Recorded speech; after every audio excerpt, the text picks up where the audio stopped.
Joining us now to review some stories, or headlines rather, in today's newspapers from around the world is Arise News analyst Emmanuel Efeni. Good morning, Mr. Efeni. How are you today? Good morning, Leila. Good morning, Ruben. Welcome. Don't worry, I don't have any mischief up my sleeve. I was waiting for that. I just want to disappoint you today. Let's start with these day newspapers. COVID-19 cases rise by 381 in 24 hours as Nigeria expands testing centers to 21. Total cases now 3,526, with 601 discharged, 107 dead. Federal government deploys teams to cross Kogi rivers for massive testing. Reports indict security agents for aiding violation of interstate travel ban. Federal government unveils guidelines for reopening of offices, markets. NAFDAC evaluates claims of curative drugs. Lockdown may worsen tuberculosis infection by 6.3 million, says expert. Yes, the rise in the number of cases. Yeah. Highest daily rise that we have seen. Yes, the highest daily rise. Is this a result of the? Is this as a result of the relaxation of the lockdown? Not necessarily, because don't forget that at the beginning of this relaxation of the lockdown, we were told that we had 3,000 samples waiting to be tested. And we'd also have to wait 2 weeks to see the effects in Lagos of the relaxation alone. of the In Lagos lockdown. alone. So before we'll see the impact of this minimum 2 weeks. This abuse of relaxation, as we have seen in the last few days. Good way to put it. Well, we have to wait further. So perhaps the worst is yet to come. Yeah, but I think the numbers have also gone up because, you know, we've had more testing. We have scaled up our testing. Yes, the DG of the NCDC says we've done up to 22,492 tests. And, you know, that's quite a number. That's quite some improvement. Improvement. From initial 1,500. Improvement, but still low for our population. Plus. Yes, we said that. It's still low. 109 per million. That's quite low. When you consider what has been done by countries like Mauritius, like South Africa, and Ghana. Ghana and South Africa apparently accounts for almost 50% of all the total testing that's been carried out in Africa as a whole anyway, which is quite shocking. We do really need to ramp up. 22,000 is low. We do need to do that. But if we just go to the Daily Trust, our self-isolation policy has failed, federal government, yes. Those who come in from outside the country, Nigerians are still coming back, either by road, by sea, or by arrangements by air. Now, they are supposed to go into self-isolation, whether you have any symptoms or not, during which period your situation will be assessed. If you fall ill, if you exhibit symptoms, but people are not obeying that. They come in, hence now the policy is once you come in, you will go into quarantine, not self-isolation in your living house or somewhere inside your apartment, no. So this is a policy because many persons who come into the country and they say they are going into self-isolation, they end up abusing it, infecting others where they have the symptoms. Most people actually. It was the Minister of Health, Sage Ehanire, who made this point at the Presidential Task Force briefing yesterday. And this was in response to the fact that many Nigerians have been evacuated from different parts of the world. We have about 256 persons who came from the United Arab Emirates. And we're told that by yesterday, they had already been placed in quarantine centers here in Lagos. Now, today, another batch is going to come in from the United Kingdom, and they are also going to be quarantined by the government. And then on tomorrow, there will be the airlifting of a batch from the United States. 270 persons will arrive from the United States on Sunday. And the minister made it clear that they are also going to be quarantined.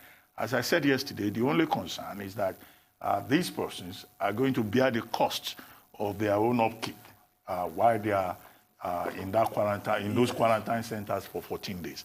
And I said, well, can the federal government provide for these persons while they are being quarantined? Ruben, Especially those that can't if they can afford. afford their tickets to fly from United Not States. necessarily. No, if they can afford their tickets, why bother about whether they can afford Not their upkeep? necessarily, I though. believe they can. No, And in any what case, if they scratched? What if they took their last scrapes to get their tickets to come back to Nigeria? It's wrong to assume that because they could get their ticket, they can afford 2 weeks of upkeep in a place that isn't home. The federal government has to look at it because some people won't be able to. Leila, I want to assure you, they won't die of hunger in quarantine.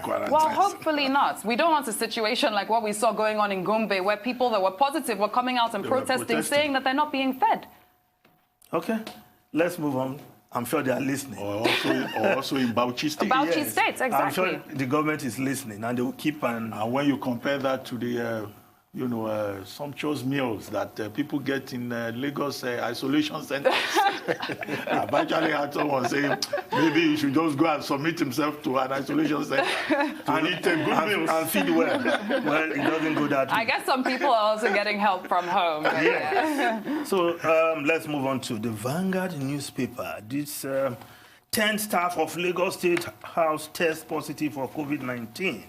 Sanwo-Olu's wife tests negative as Assembly directs governor to account for COVID-19 donations. Lagos records 183 new cases as confirmed cases rise to 3,526. The same story on the front page of the New Telegraph. Panic at Lagos Government House as 10 officials test positive. State records 2 new deaths, 48 more patients discharged. Visitors restricted from governor's residence, Sanwo-Olu's wife free of virus. Trump's personal valet test positive for virus. U.S. President negative. Now, this case, I don't want to believe that it's a case of if gold rust, what will iron do? Now, in the government house, 10 staff have been tested, and they tested positive. Is it as a result of not obeying protocols? Well, or I think it's what simply, could have caused this in government house? Virus with no barriers. It's simply that, yes, that the COVID-19, the virus, Has no barriers. has no barriers. You can to follow use your all the phrase. protocols. It doesn't discriminate. Yep. We have not seen any pathogen that is more egalitarian Yep. than COVID-19. But the thing again is that, look, everybody, whether it's a government department or it is a business, the lesson of it is that we all need to take precautions. Yesterday at the Presidential Task Force briefing on COVID-19, the chairman of the task force outlined a number of guidelines, again, that businesses should follow. But it's not just businesses. Owners of premises also, you should follow those guidelines, including temperature checks, including fumigating your premises, including observing physical distancing, and including instructing staff who are sick to stay away. Yep. I mean, INEC, for example, wants to reopen on Monday, and one of the decisions that they have taken is that any sick person or anybody that is above 57 years old should not bother to come to the office. Such people should stay away. So it's just about taking responsibility. Yes. And one good thing is officers also being asked to prepare an infectious disease preparedness plan. I think that that's a very good call that the government has made. Yeah, they said that also yesterday. But we are glad that the governor and his wife, they've tested negative 3 times. Yes. And you know that the governor has been very active in providing the necessary leadership in Lagos State. Okay. Well, it's also good to observe that many businesses insist before you enter their premises, you must wash your hands or use sanitizer. Certainly. You must be wearing masks, otherwise they won't have any dealing with you. I think that is quite commendable. Some businesses are sanitizing bags as well on delivery. Bags? Yeah, they'll deliver your bag to you, and then they have like a sanitizing thermometer thing that they put around the bag so that they've sanitized the outside of the bag before they hand it to you. Which is impressive. Good to know. Well, the Nation newspaper, Lagos discharges 48 as government house workers test positive. Well, the number of discharged patients in Lagos is also going up. And I think it's something that also that is cherry that COVID-19 virus is not a death sentence. If you submit yourself early enough for treatment, you get out of it. But what manner of treatment? The Punch newspaper. NAFDAC meets researchers, herbalists over local treatment. Health Ministry asks agency to assess plant-based remedy. 10 persons test positive for coronavirus at Lagos House. And of course, the Daily Independent has similar story. Coronavirus latest hope of treating patients with herbal medicine dims. Conditions on clinical approval protocols may delay adoption. Well, I think the fact that NAFDAC and perhaps the Research Institute, the Pharmaceutical Research Institute, are all interested in doing something about our herbal mixtures is something that should also be encouraged. Yes. Because chloroquine, which was used for treating malaria, is being found to be effective in treating hydroxychloroquine. Yes, hydroxychloroquine. Now, over the years, we have herbal mixtures, agbo, different types of plants that treat malaria in this country. Concussion? I don't want to use the word concoction. It's a concussion. That is derogatory. Concoction. Because some of our parents, our grandparents, they use this to treat malaria and fever effectively. So let's not call it Still do. Anyways, herbal mix, I would like to call it. You know, we've been discussing this issue of intervention through alternative medicine. And the most dramatic example that we have had in Africa so far is the case of Madagascar, where President Andy Rajolina is promoting a herbal concoction called COVID organics. And Nigeria has also had, interventions by a number of alternative medicine practitioners who have been saying they have a solution. And the federal government has said, well, every option will be considered since there is no vaccine. So this is a case of the federal government walking the talk. Now, the meeting yesterday included about 35. There was a meeting between NAFDAC officials and some of the phytomedical practitioners, about 35 of them.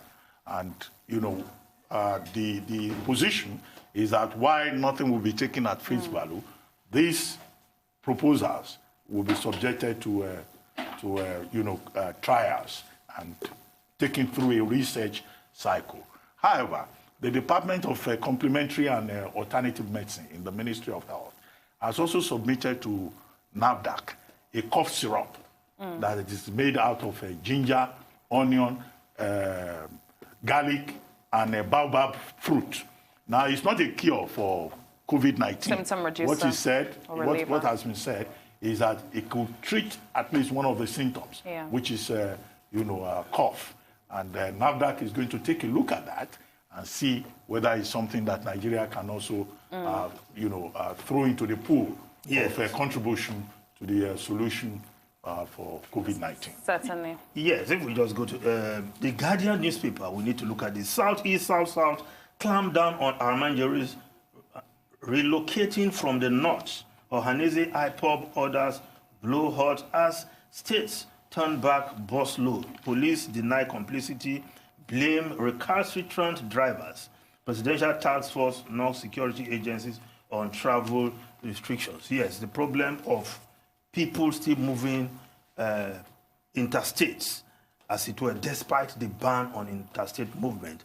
And of course, in the southern states, the southeast, south-south in this case, they are particularly worried that large number of people are coming from the north, and they have tagged some of them as part of these Armangeries. Armangeries have been asked to go back to their home states from Kano and other northern states. So I'll be surprised if they are coming to the southeast and the south-south. Yeah, because the last time we discussed this, you pointed out that those Armangeries were being returned to their states of origin so that they could reunite with their parents. But what we have also seen is that those Armangeries are also being transported southwards. And, they're carried as human cargo and hidden in trucks that are transporting food items, maybe onions. In one instance, it was, rams, a lorry load of rams with human cargo hidden inside. So you cannot blame the southern governors for insisting that these persons should be returned to wherever they came from. However, even the Arewa Consultative Forum has had cause to criticize the handling policy of the repatriation of Amajiris. And the position of the Arewa Consultative Forum is that there is no proper coordination, among the various states in the north in particular, and that the governors need to coordinate better, even if in principle the ACF says it does not object to sending the Amajiris back to their home states, but that there is need for proper coordination. And the lack of that coordination is what is responsible, I guess, for the fact that even when they are asked to go to a state in the north, they end up in the south. Okay, let's look at the foreign newspapers quickly. The Guardian newspaper of UK, the Guardian of UK, fears number 10 has lost grip as lockdown exit plans, on lockdown exit plans. Now, because of the mixed messaging coming out from number 10, Downing Street, it's like, because changing the cash phrase, stay home, no longer the cash phrase. It's as if there is total relaxation of the lockdown in the UK. That, as if that is going to be the policy. But that is not the policy. But that mixed messaging is causing a lot of problems. What causes the mixed messaging is the leakage of the exit plans. And even now, while we wait for Prime Minister Johnson to address the country on Sunday, the speculation is that, in fact, the lockdown may be extended till June in the United Kingdom. But as I said, let's see what happens, because much of what we have out there is just speculation. Absolutely. The gardens and parks will be open first. Restaurants will remain, and pubs will remain closed. Yeah, the photograph there, that much we can't miss the celebration of VE Day. Thanks, in Mr. the UK. Efeni. 75th anniversary of VE Day today. The surrender of the Germans in the Second World War. Absolutely.